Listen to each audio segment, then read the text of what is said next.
Bonjour à tous, chers élèves de 3e année niveau 1. Aujourd'hui, nous allons revoir un exercice avec des droites. Sont-elles orthogonales ou perpendiculaires? Premièrement, nous allons faire le cas 1 avec les points A, B, C et D. Il va falloir déterminer si elles sont orthogonales. Pour cela, nous avons besoin des droites, des équations de droite et de voir leur vecteur directeur. La droite AB a un vecteur directeur formé avec le vecteur AB, OB moins OA. Avec une soustraction, on trouve 3, 12 et 2. Nous allons faire de même avec la droite CD. Son vecteur directeur sera le vecteur CD, qu'on calculera OD moins OC. Avec une soustraction, on trouve rapidement que le vecteur est égal à 2, moins 1 et 3. Pour savoir si les droites sont orthogonales, il va falloir regarder le produit scalaire. Si le produit scalaire est nul, eh bien on répondra oui. On aura donc un angle droit entre les vecteurs. Donc, recopions bien les vecteurs. 3, 12, 2, multiplié avec 2, moins 1 et 3. Coordonnées par coordonnées, on multiplie et on additionne entre 2. Donc, 3 fois 2, 6. 12 fois moins 1, moins 12. Et 2 fois 3, 6. Le total donne bien 0. Les droites sont orthogonales. Mais sont-elles plus qu'orthogonales? Elles sont-elles perpendiculaires? Pour le savoir, il faut vérifier si elles sont séquentes. Donc nous allons prendre la droite AB et la droite CD et ensuite résoudre la question de l'intersection.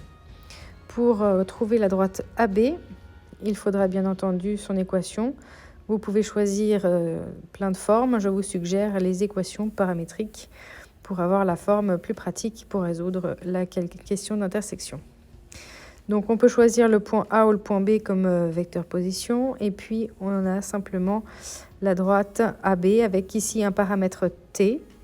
T c'est un nombre réel et attention à bien choisir un autre paramètre pour la droite CD. Ici j'ai choisi le paramètre V.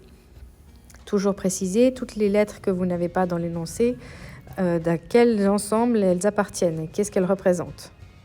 Donc maintenant qu'on a nos droites AB et CD, attention ici, droite c'est entre parenthèses, vecteur c'est deux lettres collées avec une flèche dessus. Et donc ici, on va poser l'égalité entre les deux droites. On va faire comme d'autres exercices d'intersection, on va le résoudre par substitution. Donc on va isoler la meilleure des lettres. Ici c'est la lettre V dans la deuxième ligne qui est isolable très rapidement puisqu'elle n'a pas de coefficient. Enfin moins 1 mais mis du bon côté, elle est positive.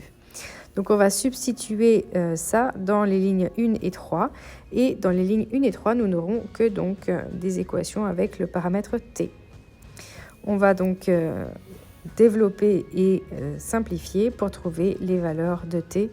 Et puis voir si on trouve la même valeur aux deux lignes où il y a donc l'équation à résoudre.